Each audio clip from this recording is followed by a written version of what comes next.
dari pergerakan harga beberapa saham yang tadi sudah saya singgung ya, my friends. Misalnya di sini ada Brand, TPIA, BRPT, Cuan, PTRO, CDIA, dan TINS ini mengalami apresiasi memang sudah relatif kuat ya dari beberapa pekan terakhir atau dari Oktober ini kalau kita lihat. Dan harusnya dengan kemarin Brand masuk kembali ke daftar review MSCI ini jadi sentimen positif buat investor dalam melihat grup Pak Prayogo Pangestu secara umum ya.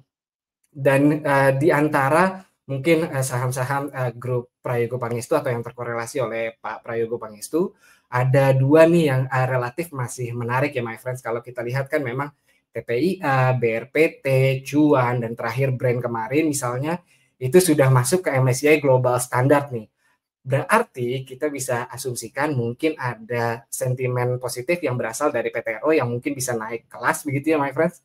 Karena saat ini PTRO sedang berada di small cap index sehingga bisa naik kelas ke Global Standard Index, dan juga potensi CDIA yang sudah listing dari tahun lalu untuk bisa diikut sertakan dalam review rebalancing MSCI berikutnya nih my friends. Jadi dari saham-saham ini kita harapkan PTRO dan CDIA attract flow yang paling besar ya my friends.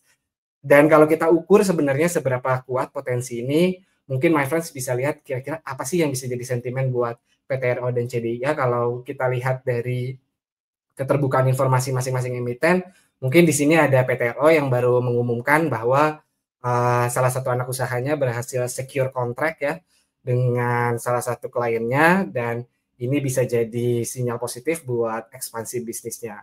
Dan kalau dari sisi CDIA, selain performanya yang memang sudah solid ya dari laporan keuangan terakhir, kita lihat juga ini CDIA terakhir mengumumkan telah membeli sebidang tanah ya 51.000 meter persegi untuk kemudian dimanfaatkan dari segmen bisnis pergudangan dan penyimpanannya. Jadi memang ada beberapa sentimen positif yang mungkin masih bisa menggerakkan PTRO CDIA di luar MSCI, tapi kita lihat mungkin salah satu yang paling kuat adalah dari sentimen yang terkorelasi dengan rebalancing MSCI.